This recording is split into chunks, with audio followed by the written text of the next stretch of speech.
Channel. ನಾನ್ ಭವ್ಯ. Friends, ಎಲ್ರಿಗೂ ಧನಲಕ್ಷ್ಮಿ ಹಬ್ಬದ ಹಾಗೂ ದೀಪಾವಳಿ ಹಬ್ಬದ ಹಾರ್ದಿಕ ಶುಭಾಶಯಗಳು. ಎಲ್ರಿಗೂ ದೇವರು ಒಳ್ಳೇದ್ ಮಾಡ್ಲಿ. ಆದಷ್ಟು ಸೇಫ್ ಆಗಿ ಪಟಾಕಿ ಹಚ್ಚಿ. ಚಿಕ್ಕ ಮಕ್ಳ ಕೈಲಿ ಹೆಚ್ಚು ಪಟಾಕಿನ ಹಚ್ಚೋದಿಕ್ ಹೋಗ್ಬೇಡಿ. ಹೆಚ್ಚು ದೀಪಗಳನ್ನ ಹಚ್ಚಿ ಆದಷ್ಟು ಕೇರ್ಫುಲ್ ಆಗಿ ಹಚ್ಚಿ ಅಂತ ಹೇಳ್ತೀನಿ. ಹಾಗೆ ಇವತ್ತು ನಾವು ಯಾವ ರೀತಿ ಧನಲಕ್ಷ್ಮಿ ಪೂಜೆ ಮತ್ತೆ ನರಕ ಚತುರ್ದಶಿನ ಸೆಲೆಬ್ರೇಟ್ ಮಾಡ್ತೀವಿ ಅನ್ನೋದನ್ನ ನಾನು ಇವತ್ತಿನ ವಿಡಿಯೋದಲ್ಲಿ ನಿಮ್ಮ ಹತ್ರ ಶೇರ್ ಮಾಡ್ಕೊಳ್ತಿದ್ದೀನಿ. ಅದಕ್ಕೂ ಮುಂಚೆ ನನ್ನ ಚಾನಲ್ನ ಯಾರಾದ್ರೂ ಸಬ್ಸ್ಕ್ರೈಬ್ ಮಾಡ್ಕೊಳ್ದೆ ನೋಡ್ತಿದ್ರೆ ಪ್ಲೀಸ್ ಹೋಗಿ ಸಬ್ಸ್ಕ್ರೈಬ್ ಮಾಡ್ಕೊಳ್ಳಿ. ಹಾಗೆ ಪಕ್ಕದಲ್ಲಿ ಕಾಣಿಸಂತ ಬೆಲ್ಲೈಕನ್ ಕ್ಲಿಕ್ ಮಾಡಿ. ನಿಮ್ಗೆ ನನ್ನ ಎಲ್ಲಾ ವಿಡಿಯೋಸ್ ನೋಟಿಫಿಕೇಶನ್ ಬರುತ್ತೆ.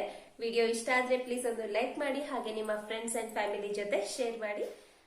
ಸಾಮಾನ್ಯವಾಗಿ ದೀಪಾವಳಿ ಹಬ್ಬನ 4 ದಿನ ಆಚರಿಸ್ತಾರೆ. ಮೊದಲನೇ ದಿನ ಬಂದು ನೀರು ತುಂಬೋ ಶಾಸ್ತ್ರ ಅಂತ ಮಾಡ್ತಾರೆ. ಅದಾದಮೇಲೆ ನರಕ ಚತುರ್ದಶಿ ದಿನ ಅಭ್ಯಂಗನ ಸ್ನಾನ ಅಂತ ಮಾಡಿಸ್ತಾರೆ. ನಾವು ಅಷ್ಟೇ ನರಕ ಚತುರ್ದಶಿ ದಿನ ಅಭ್ಯಂಗನ ಸ್ನಾನ ಮಾಡಿಸ್ತೀವಿ. ಅಂದರೆ ಎಣ್ಣೆ ಎಲ್ಲ ಹಚ್ಚಿ ಸ್ನಾನ ಮಾಡಿಸೋದು.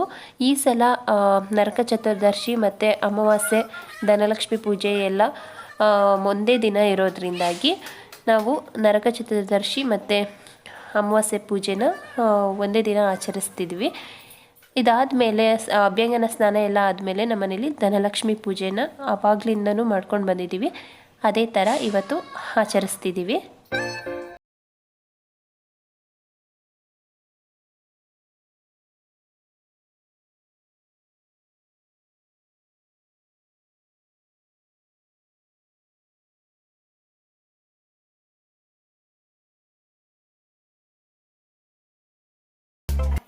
ನಾನು ಎಣ್ಣೆ ಎಲ್ಲ ಹಚ್ಚಾದ್ಮೇಲೆ ಸಂಜುನು ಸ್ವಲ್ಪ ಎಣ್ಣೆ ಹಚ್ಚಿ ಮಗನಿಗೆ ಚೆನ್ನಾಗಿ ಮಸಾಜ್ ಮಾಡ್ತಿದ್ದಾರೆ. ನೀವು ನೋಡ್ತಿರ್ಬೋದು, ಅವ್ನು ಮಸಾಜ್ ಮಾಡಿಸ್ಕೊಳ್ಳೋದಕ್ಕೂ ತುಂಬ ಚೇಷ್ಟೆ ಮಾಡ್ತಿದ್ದಾನೆ. ಆದರೂ ಮಾಡ್ತಾ ಇದ್ದಾರೆ.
ಇದಕ್ಕೆ ಸಂಜುನೇ ಎಲ್ಲ ನೈವೇದ್ಯ ರೆಡಿ ಮಾಡ್ತಿದ್ದಾರೆ. ನಾನು ಪೂಜೆಗೆ ರೆಡಿ ಮಾಡ್ತಿದ್ದೆ. ಸೊ ಅವರು ನೈವೇದ್ಯ ಎಲ್ಲನೂ ರೆಡಿ ಮಾಡ್ತಾ ಇದ್ದಾರೆ.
ನರಕ ಚತುರ್ದಶಿ ಪೂಜೆ ಎಲ್ಲ ಆದಮೇಲೆ ಇವಾಗ ನಾವು ಧನಲಕ್ಷ್ಮಿ ಪೂಜೆ ಮಾಡ್ತಿದ್ದೀವಿ. ಧನಲಕ್ಷ್ಮಿ ಪೂಜೆ ಆಗಿರೋದ್ರಿಂದ ನಮ್ಮ ಮನೇಲಿ ಯಾವಾಗಲೂ ಬೀರು ಮುಂದೆ ಧನಲಕ್ಷ್ಮಿನ ಪೂಜಿಸಿ ಮತ್ತು ಸ್ವಲ್ಪ ದುಡ್ಡನ್ನ ಇಟ್ಟು ಪೂಜೆ ಮಾಡ್ತೀವಿ. ಇದು ನಮ್ಮ ತಾತನ ಕಾಲದಿಂದನೂ ಇದೇ ರೀತಿ ಬೀರುಗೆ ಪೂಜೆ ಮಾಡೋಂಥ ಅಭ್ಯಾಸ ಇದೆ. ಸೊ ನಾವು ಅದೇ ಆಚರಣೆನ ಮುಂದುವರಿಸ್ಕೊಂಡು ಬಂದಿದ್ದೀವಿ.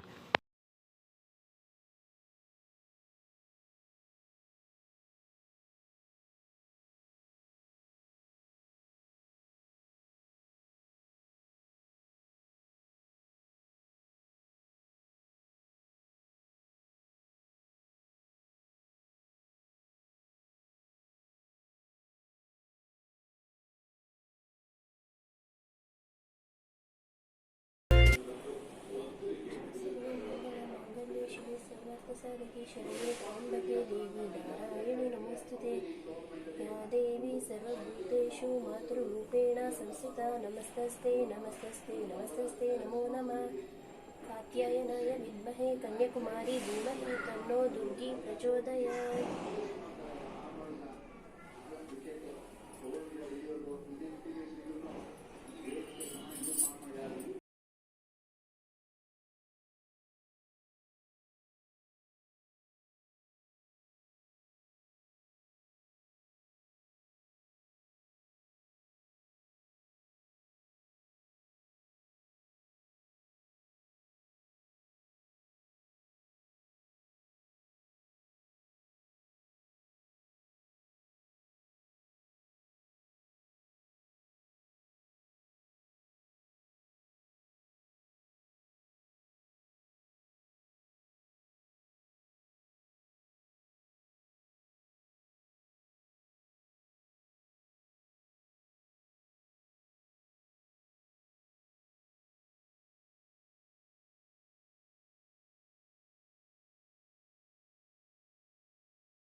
ಅಂತ ಹೋದ್ವಿ. ಈ ಸಲ ಚಿನ್ನು ಪಟಾಕಿ ಬೇಕು ಅಂತ ಸ್ವಲ್ಪ ಹಠ ಮಾಡ್ತಿದ್ದ.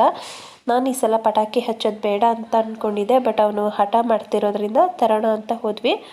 ಆದರೆ ನಾನು ಪಾಪು ಹತ್ರ ಯಾವುದೇ ರೀತಿ ಪಟಾಕಿನ ಹಚ್ಚಲ್ಲ, ಸ್ವಲ್ಪ ಚಿಕ್ಕ ಚಿಕ್ಕದು ಮಾತ್ರ ಅವನಿಗೆ ಕೊಡೋದು. ಇನ್ನು ಮಿಕ್ಕಿದ್ದೆಲ್ಲನೂ ಸಂಜೆನೇ ಹಚ್ಚುತ್ತಾರೆ. ಇವ್ನು ಜಸ್ಟ್ ನೋಡಿ ಎಂಜಾಯ್ ಮಾಡ್ತಾನೆ ಅಷ್ಟೇ.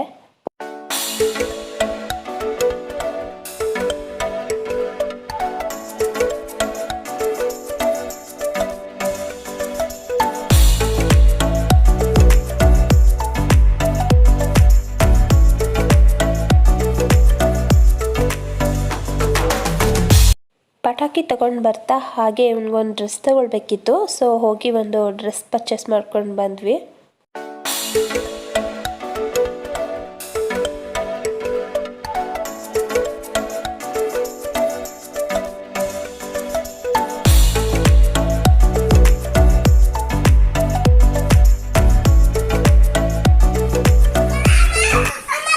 ಅವನು ಬಂದ್ಕೊಡು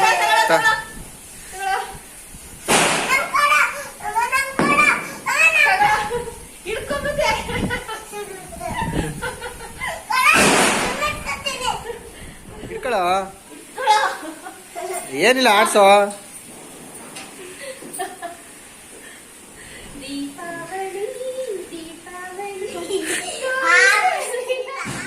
ಸ್ವಲ್ಪ ಹಚ್ಚಿದ್ವಿ ಅಷ್ಟೇ, ಅಷ್ಟರಲ್ಲಿ ಮಳೆ ಬಂದ್ಬಿಡ್ತು.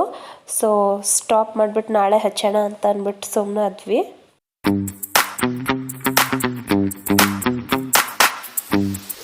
ಎಷ್ಟೊಂದು ಜೋರು ಮಳೆ ಬರ್ತಿದೆ ನೋಡಿ, ಸಖತ್ ಜೋರು ಮಳೆ ಬರ್ತಿದೆ ಇಲ್ಲಿ. ಬ್ಯಾಂಗ್ಳೂರಲ್ಲಂತೂ ಮಳೆ ತುಂಬಾ ಜಾಸ್ತಿ ಆಗಿಬಿಟ್ಟಿದೆ.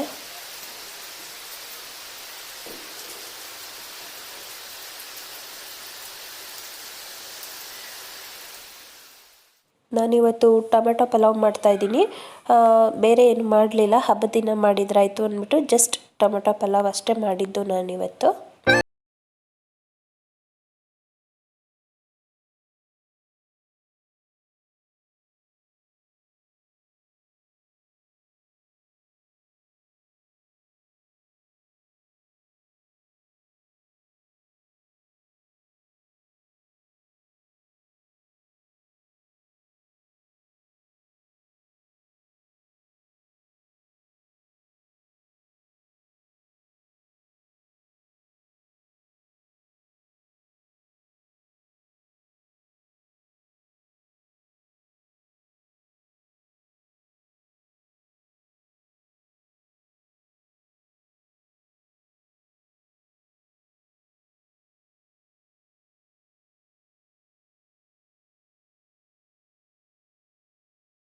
ಟೊಮೆಟೊ ಪಲಾವ್ ರೆಡಿ ಆಗಿದೆ. ಇವಾಗ 3 ಜನನೂ ಒಟ್ಟಿಗೆ ಊಟ ಮಾಡ್ತೀವಿ.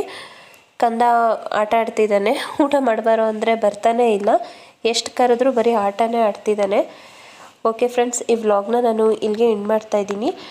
ಇನ್ನೂ ಯಾರು ನನ್ನ ಚಾನಲ್ನ ಸಬ್ಸ್ಕ್ರೈಬ್ ಮಾಡ್ಕೊಂಡಿಲ್ಲ, ಪ್ಲೀಸ್ ಸಬ್ಸ್ಕ್ರೈಬ್ ಮಾಡ್ಕೊಳ್ಳಿ. ವಿಡಿಯೋ ಇಷ್ಟ ಆದರೆ ಮರಿದೇ ಒಂದು ಲೈಕ್ ಮಾಡಿ, ಹಾಗೆ ನಿಮ್ಮ ಫ್ರೆಂಡ್ಸ್ ಆ್ಯಂಡ್ ಫ್ಯಾಮಿಲಿ ಜೊತೆ ಶೇರ್ ಮಾಡಿ.